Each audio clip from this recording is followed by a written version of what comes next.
Hello students, आज हम discuss करेंगे एक्सीलरेशन यानी कि एक्सीलरेटेड मोशन। इससे पहले जो हमने डिस्कस किया वो रिलेटिव मोशन था। रिलेटिव मोशन में रिलेटिव वेलोसिटी हमने की, न्यूमेरिकल्स भी किए कुछ उसके। अब हम इस चैप्टर में आगे प्रोसीड कर रहे हैं। एक्सीलरेटेड मोशन की हम बात करेंगे। एक्सीलरेटेड मोशन क्या होता है? जैसे कोई बॉडी स्टार्ट हुई और पहली 1 मिनट में उसकी स्पीड थी 10 मीटर पर सेकेंड। अगली 1 मिनट में उसकी स्पीड जो है इसमें ऐड हो गई 2 मीटर पर सेकेंड, वो 12 पे पहुंच गई। फिर वो 14 मीटर पर सेकेंड में पहुंच गई। तो इस तरीके से, या फिर आप सेकेंड के हिसाब से ले लीजिए, 1 सेकेंड में हम मेजर कर रहे हैं। तो हर सेकंड के साथ ये जो बॉडी की वेलोसिटी या स्पीड जो वो चेंज होती जा रही है, इंक्रीज होती जा रही है, तो उस चीज को हम क्या बोलते हैं?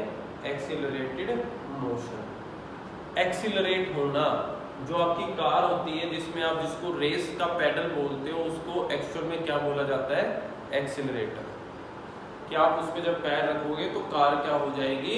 एक्सीलरेट हो जाएगी। उसकी स्पीड जो है वो क्या होनी शुरू हो जाएगी? इंक्रीज होनी शुरू हो जाएगी। तो उसको हम क्या बोलते हैं? Accelerated motion.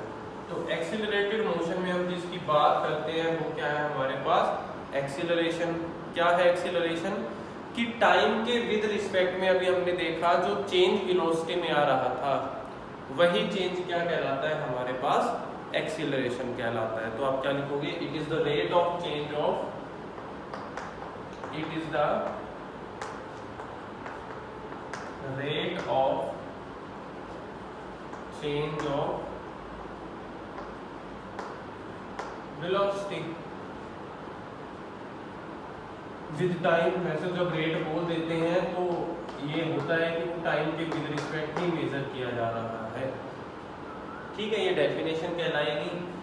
और फॉर्मूले में आप क्या लिखोगे? एक्सीलरेशन, स्मॉल ए से हम इसको डिनोट करते हैं, तो यहाँ आ जाता है चेंज इन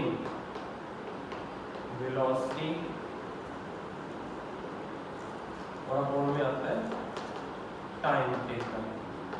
जैसे फाइनल माइनस वेलोसिटी इनिशियल, पहले इनिशियल थी, फाइनल पे पहुंच गया तो कितना चेंज आया, और टाइम t2 माइनस t1। कि अगर किसी टाइम t1 पे वेलोसिटी u थी तो टाइम t2 पे वेलोसिटी v हो गई। ऊपर चेंज इन वेलोसिटी है और नीचे चेंज इन टाइम आ जाता है आपके पास। यूनिट्स क्या क्या होती हैं? यूनिट्स होंगी, देख लीजिए, वेलोसिटी की मीटर पर सेकेंड, नीचे टाइम में 1 सेकेंड और ऐड हो जाएगी तो ये हो जाएगा मीटर पर सेकेंड का स्क्वायर। स्केलर होगा, वेक्टर होगा। टाइम तो देखिए क्या है? स्केलर, लेकिन वेलोसिटी क्या है? वेक्टर। तो कैसी क्वांटिटी होगी? Vector. It is a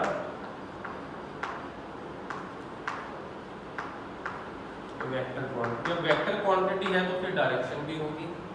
direction किसकी जैसी होगी? टाइम तो स्केलर है, तो फिर किस पे डिपेंड है? वेलोसिटी पे। तो जो वेलोसिटी के चेंज की डायरेक्शन होगी वही डायरेक्शन किसकी होगी? एक्सीलरेशन की होगी। तो हम लिखेंगे the direction of acceleration is, direction of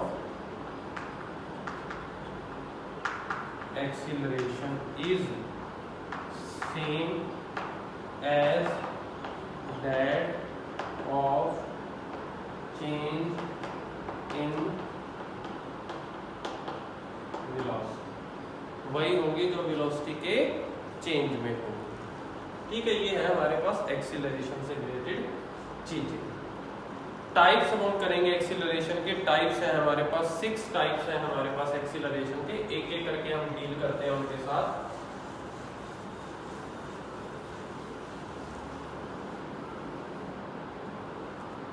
पहला टाइप है हमारे पास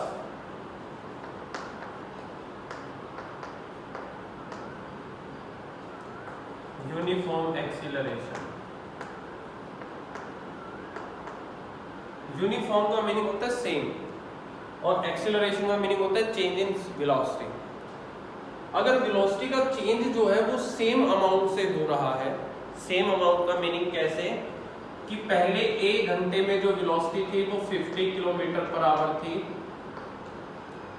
नेक्स्ट में भी जो वेलोसिटी हुई वो 60 हुई, इसके बाद 70, इसके बाद 80, इन दोनों का डिफरेंस 10, इन दोनों का डिफरेंस 10, इन दोनों का डिफरेंस 10। तो हर 1 आवर में जो डिफरेंस आ रहा है वो कितना आ रहा है, 10 का डिफरेंस आ रहा है। तो टाइम के साथ जो चेंज आ रहा है वेलोसिटी में वो कितना आ रहा है, सेम अमाउंट से आ रहा है, 10 किलोमीटर पर आवर से आ रहा है। तो उसको हम क्या बोलेंगे फिर, यूनिफॉर्म वेलोसिटी। तो लिखेंगे a body is said to be, a body is said to be in uniform acceleration if, uniform acceleration में उसको तब कहेंगे अगर उसकी वेलोसिटी चेंज हो रही है equally in equal interval of time, if its velocity changes equally in equal interval of time. तो क्या कहलाएगा वो आपके पास, यूनिफॉर्म एक्सीलरेशन कहलाएगा। सेकंड टाइम आ जाता है, सेकंड टाइप जो है वो है वेरिएबल या फिर नॉन यूनिफॉर्म एक्सीलरेशन। इसमें वही चीज उल्टा, जिसमें टाइम इंटरवल के साथ जो स्पीड है, जो वेलोसिटी है, वो अनइक्वल अमाउंट में चेंज हो रही है। जैसे पहले 1 आवर में वेलोसिटी 50 थी, सेकंड आवर में वेलोसिटी 70 हुई, फिर 65 हुई और नेक्स्ट 1 आवर में वो 72 हुई। तो जो चेंज आप निकालोगे इन दोनों में 20 का, यहाँ 5 का, ठीक है, माइनस में भी आ रही है, कम हो रही है, ज्यादा हो रही है। तो इस तरीके से जो चेंज है वो क्या है, अनइक्वल अमाउंट में है। तो इसलिए उसको हमने क्या बोला फिर, नॉन यूनिफॉर्म और वेरिएबल चेंज होता हो। तो आप क्या लिखोगे, a body is said to be in uniform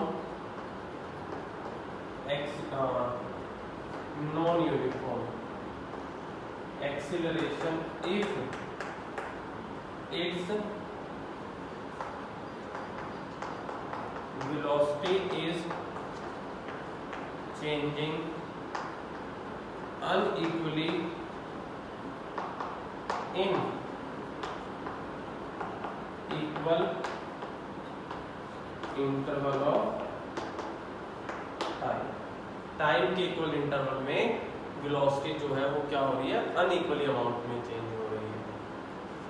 third category आ जाती है हमारे पास average acceleration.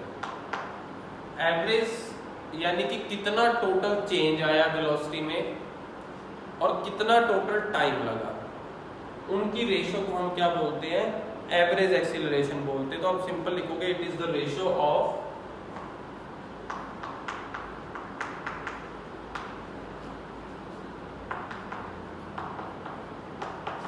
total change in velocities to the total time taken। कितना टोटल चेंज आया वेलोसिटी में और कितना आपने उस टाइम लिया, तो वो आ जाता है आपके पास एवरेज में। तो अगर फॉर्मूला भी बनता है इसका तो आप लिख सकते हो average acceleration equals to total change in velocity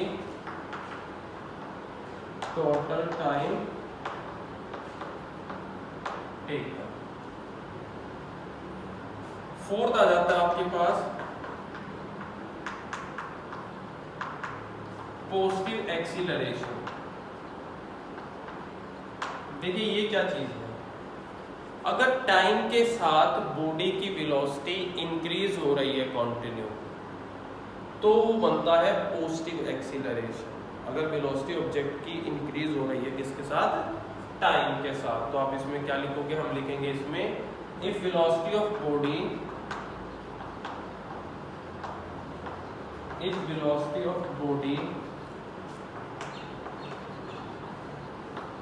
increases with time के साथ अगर उसकी क्या हो रही है, वेलोसिटी इंक्रीज हो रही है, देन इट इज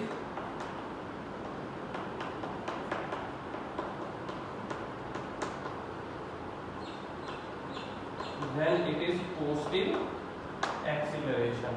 कैसे, कोई ट्रेन है जो प्लेटफॉर्म से चली, पहले वो रुकी हुई थी, रेस्ट पे थी, जैसे ही वो चली तो अब देखो टाइम के साथ वो कंटिन्यू स्पीड इंक्रीज करती रहेगी। पहले 10, 20, 30, 40 जो उसकी मैक्सिमम है, जहां तक उसने वो स्पीड लेनी है, जिस स्पीड से वो यूजुअली चलती है, मान लो 100 किलोमीटर पर आवर की स्पीड से चलती है, तो प्लेटफॉर्म से जब चली तब तो 0 थी, तो 0 से 100 तक वो क्या किए जा रही है, इंक्रीज होती जा रही है। तो उस मोशन को हम क्या बोलेंगे, उसका पॉजिटिव एक्सीलरेशन। जैसे ये यहां वो 0 पे थी, फिर वो ऊपर चलना शुरू हुई, इंक्रीज होती जा रही है, यहां तक इंक्रीज होगी क्योंकि उसके बाद उसने अपनी वो स्पीड ले ली, जैसे कि 100 किलोमीटर पर आवर, तो इसको हम क्या बोलते हैं, पॉजिटिव एक्सीलरेशन।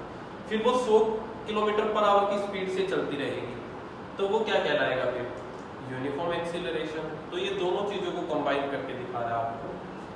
फिफ्थ आ जाता है आपके पास नेगेटिव एक्सीलरेशन। पॉजिटिव का उल्टा है, अगर if velocity of body decreases with time then it is negative acceleration. इसके दो नाम और भी हैं, इसको रिटार्डेशन भी कहते हैं या डी एक्सीलरेशन भी कहते हैं।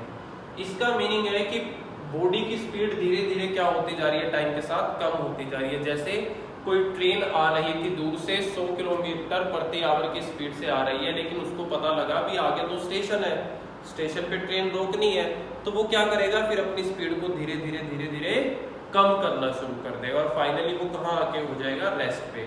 तो इसी ग्राफ से अगर हम शो करें तो फिर वो ये दिखाएगा,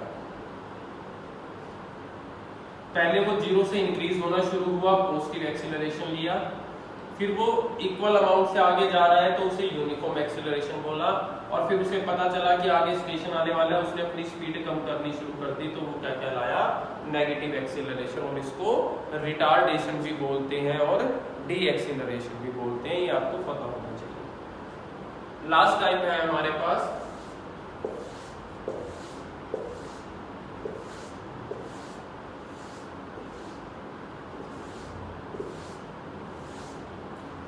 जो है हमारे पास एक्सीलरेशन का, वो है इंस्टेंटेनियस एक्सीलरेशन।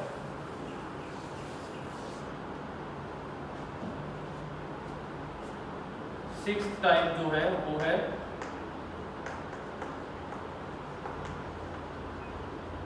Instantaneous acceleration. किसी इंस्टेंट पे जो नोट किया गया है एक्सीलरेशन, एकदम से किसी सेकंड में हमने एकदम से नोटिस किया कि कितना एक्सीलरेशन है, उसको हम क्या बोलते हैं, instant acceleration. Acceleration of an object at any point,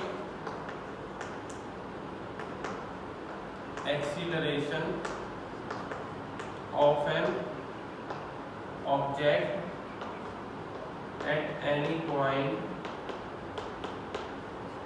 और एट एनी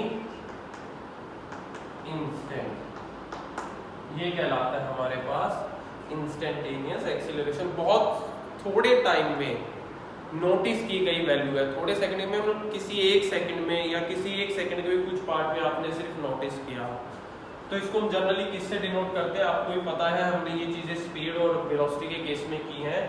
तो एक्सीलरेशन जो होगा इंस्टेंटेनियस, वो देखा जाएगा कितना थोड़ा चेंज वेलोसिटी में कितने कम टाइम में।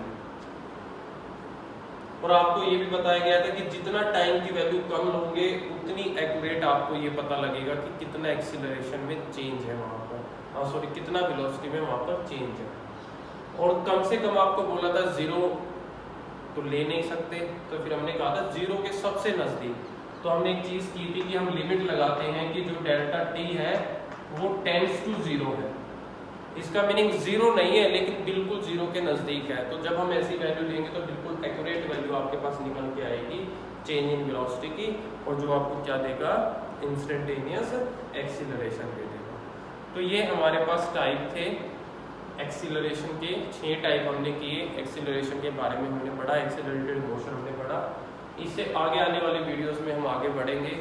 इक्वेशन ऑफ मोशन जो हमने पहले 9th क्लास में भी की थी उनको हम यहाँ पे अगेन ड्राइव करेंगे, but this time we are going to drive them with a different method, not by the same method we used in class 9th of graphical expressions. Here we use the calculus method, the basic integration and differentiation method.